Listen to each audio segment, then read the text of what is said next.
New this midday, the CDC and the FDA joining forces, telling Americans if you are fully vaccinated against COVID, you do not need a booster shot right now. That comment comes, though, as Pfizer asked the U.S. to greenlight a third dose of its vaccine, this one to boost protection against the Delta variant. Tiffany Liu has details.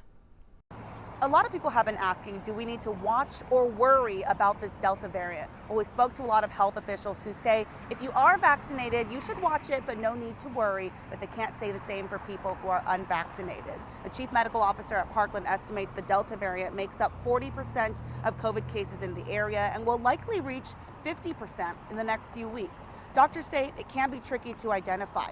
Until now, losing your sense of taste and smell has been the telltale sign of COVID. But a lot of patients with the Delta variant present with slightly vague symptoms, runny nose, sore throat, similar to the flu, and it appears to make people sicker faster. There's a higher transmission rate, which raises the stakes for unvaccinated people. An individual may say, well, I'm young, I'm healthy, I think I'm at low risk. There's no such thing as what we're seeing right now with this Delta variant. So take-home message is, yes, vaccines are protective.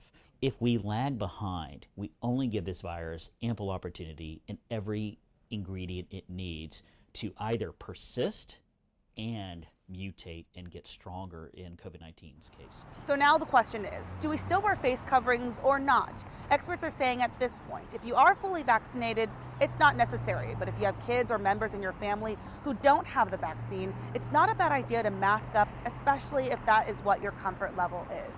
Overall, doctors across the DFW area are telling people to roll up their sleeves and get the vaccine. If you haven't yet, they say it is effective against the Delta variant. In Fort Worth, I'm Tiffany Liu.